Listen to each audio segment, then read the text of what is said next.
पशु भी पेट भरते हैं। भरने को तो दुनिया में पशु भी पेट भरते हैं। क्यों भरने को तो दुनिया में पशु भी पेट भरते हैं। क्यों भरने को तो दुनिया में पशु भी पेट भरते हैं। पाए इंसान का जो दिल उधर पर मार्थ करते हैं। पाए इंसान का जो दिल वो नर पर मार्थ करते हैं। जो खाए बांट कर सबको, जो खाए बांट कर सबको, उसे भगवान कहते हैं। पराया दर्द अपनाए उसे इंसान कहते हैं। किसी के काम जो आए उसे इंसान कहते हैं।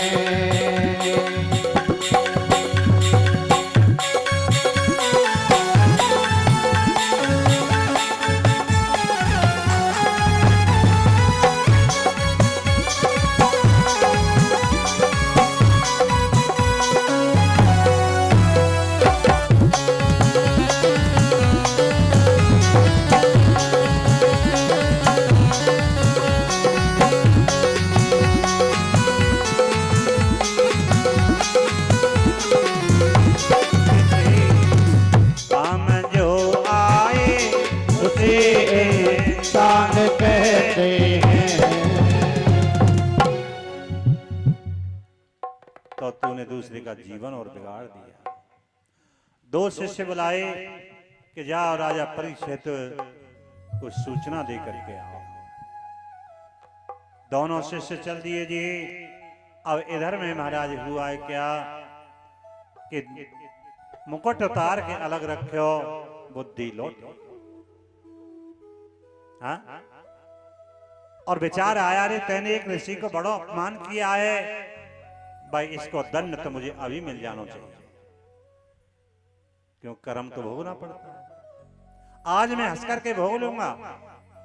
ऐसे सोच ही रहे थे कि दोनों शिष्य पहुंच गए और कहते हैं महाराज तुम्हें साफ दे दिया श्रृंगी ऋषि ने, आज से 7वें दिन तक्षक नाग के डसवे के कारण आपकी मृत्यु हो।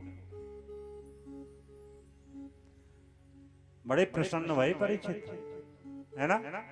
और आपको बता दीजिए तारीख और समय मृत्यु की, तो बताओ खुश हो गए। ऐसा होगा वो तारीख आ भी थी पहली है जय बोलो गोविंद भगवान। हाँ जी, सब राशि वस्त्रों को उतार दिया। या बैरी मुकुटे आज ही तो पहन के गए और आज ही घटना घट गई। कैसे? परीक्षित ने देखो खजाने में के हमारे बड़े बूढ़े बुजुर्ग लड़ाई झगड़े में समय बर्बाद कर गए कि कछु खजाने में है, क्योंकि राज्य को संचालन करना धन तो चाहिए। तो वे सुंदर मुकुट रखे जी, आकर्षित है कि यही मुकुट सिर पे धर लिया। ये मुकुट आया कहां से कि जरासंध को जीते हो पांडवों ने, और वहां के मुकुट को ले आए और ये खजाने में रखे। अन्याय अनीति के धन से के मुकुट बना हुआ था, तो महाराज परीक्षित ने रख लिया, बुद्धि बिगड़ गई। तो इस तरह से महाराज आज उनकी पत्नी आई गई इरावती। परीक्षित बोले देवी आपको मालूम पड़ी गई है मैंने राजकाज त्याग दिया, आप कहोगे कि मैं भी तुम्हारे साथ चलूंगी, तो देवी आपको जाना उचित नहीं है। देखो तुम्हारे घरों में संतान है सके या वंश का कोई वारिस पैदा है या, इसलिए गर्भस्थ संतान को जन्म दे आप सकुशल और राज्य को संचालन करो। और मैं जा रहा हूं। समझा बुझा करके चल दिए जी। अब महाराज वायु की तरह बात फैल गई कि चक्रवर्ती राजा परीक्षित ने राजकाज को त्याग दिया। वायु की तरह बात फैल गई महाराज। गंगा के किनारे किनारे परीक्षित जाएं, संत महात्मा ऋषि मुनियों की भीड़ इकट्ठी है गई। क्या ठीक है महाराज, अब ऐसा राजा नहीं मिलेगा सबकी, बस यही चर्चा है, अब ऐसा राजा प्रजा को नहीं मिलेगा। अब परीक्षित जैसे ही पहुंचे सोचते हैं कि मैं इन संतों के चरण छूऊं तो बहुत समय लग जाएगा।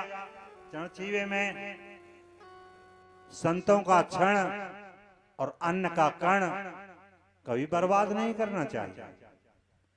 संत का एक एक क्षण बड़ा कीमती होता है और अन्न का एक एक कण बड़ा कीमती होता है।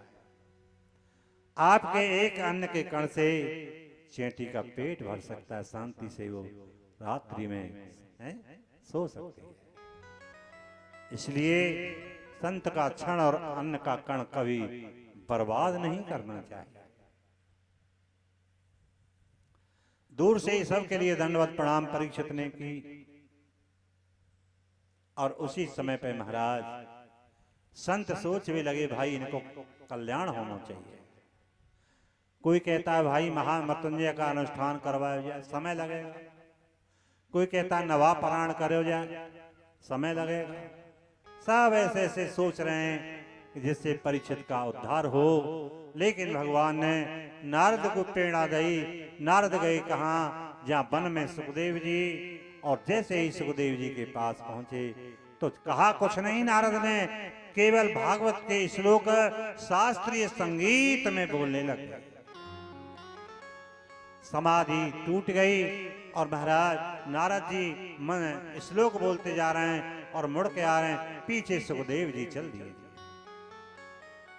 गंगा के किनारे बड़ा सुंदर मंच तैयार किया गया है और भीड़ है इकट्ठी। उसी समय पर आज हाथी की सूंड के समान भुजाएं सुखदेव जी, घुघनारी लटे मुखमंडल पर लटकी हुई हैं, दिगंबर काया है, वस्त्र कोई पहनते ही नहीं है।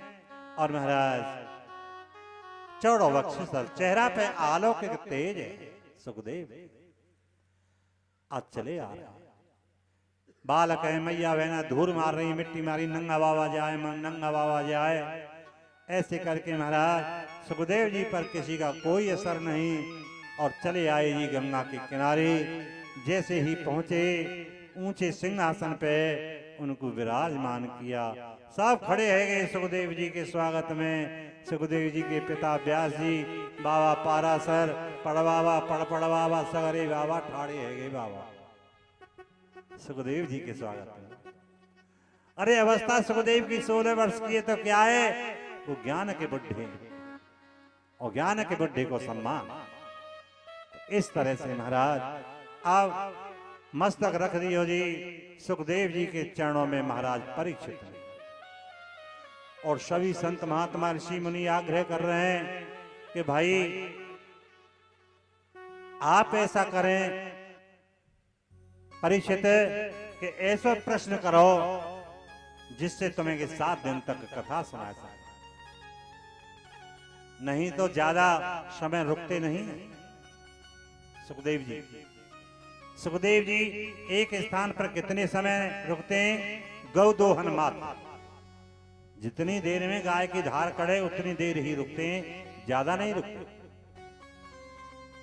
गाय की धार कितनी देर में कट जाए, हाँ जी, गाय की धार कितनी देर में कट जाए ना मालूम, 5 या 6 मिनट। या 20 किलो दूध दे रही होगा, समय 5-6 मिनट से ज्यादा नहीं लगेगा। इतनी देर ही एक स्थान पर रुकते हैं महाराज सुखदेव। अब लगातार 7 दिन तक कथा सुना सके तो बड़ा असंभव बात है जी। इसीलिए सभी संत महात्मा आग्रह कर रहे हैं कि भाई परीक्षित ऐसा कोई प्रश्न करो जिससे तुम्हें लगातार ये कथा सुना सके,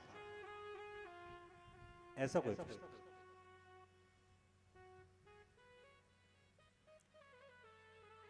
परीक्षित ने प्रश्न किया, गुरुदेव मणधर्मा जीव के लिए क्या करना चाहिए? सुखदेव जी मन ही मन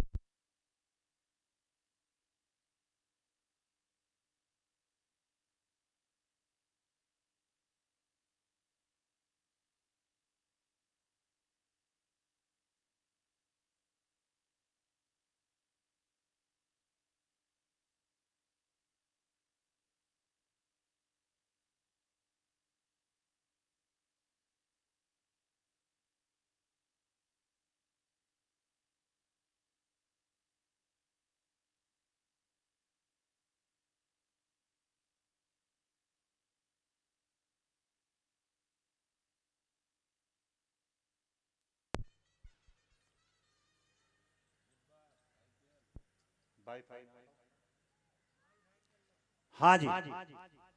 तो इस तरह से आज महाराज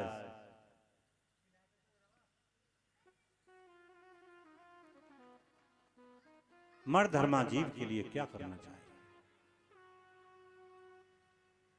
सुखदेव जी कहने लगे, परीक्षित अगर आप कहते कि मेरी मृत्यु होने वाली है तो शायद मैं यहां नहीं रुकता। कहते आप कि मेरी मृत्यु होने वाली, मेरे कल्याण के लिए कोई उपाय बताओ, तो मैं नहीं रुकता यहां। आपने प्रश्न किया है कि मणधर्मा जीव के लिए क्या करना चाहिए, तो मणधर्मा तो सभी जीव हैं और संसार के जीव हैं, सबके लिए प्रश्न किया है तूने